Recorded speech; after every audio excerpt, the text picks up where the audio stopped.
新闻头家先来看这马来西亚警方顶日是抓到一帮诈骗集团，11个嫌犯当中是有2个台湾人。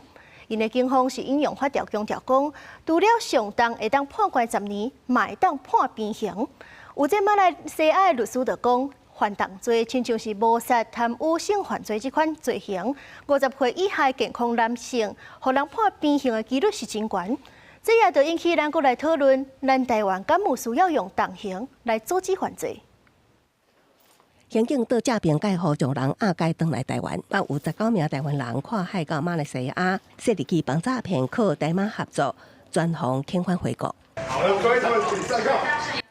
咱国民众海外犯罪定有听到，顶日台马警方高破晓早起2点，抓到有台湾人涉案。综合当地媒体报道，涉案的不法集团伫面册开假口子，装作客户人员诈骗。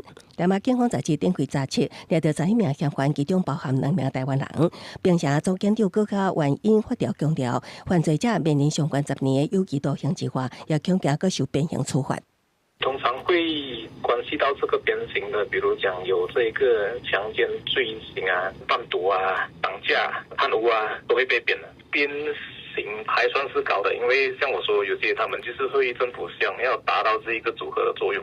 按照马来西亚法律，当地职业律师点出，涉及谋杀、贪污、诈欺、性犯罪、甲掠人讨钱等罪名，犯刑属于重大犯罪。50岁以下健康男性嫌犯，都可能另外封判鞭刑。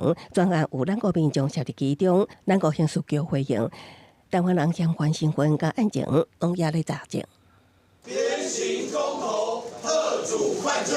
鞭刑议题不时伫台湾引起讨论，那伫公共政治网络参与平台，有人提案引进鞭刑制度作为附加刑，处罚部分重大犯罪行为。顶日也有立委有意推动鞭刑公投，也毋过台款会提出无同的看法。我们就先不要讨论人权，我们甚至先看它的效果。大家可能不要想说一打就会怕，其实一定是不是这样？就是大家可以想象一下，如果你真的是已经到了。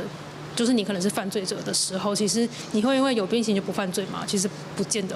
面对国内犯罪，敢是爱用重刑方法，修法特地鞭刑处罚，社会有正反的声音。记者综合报道。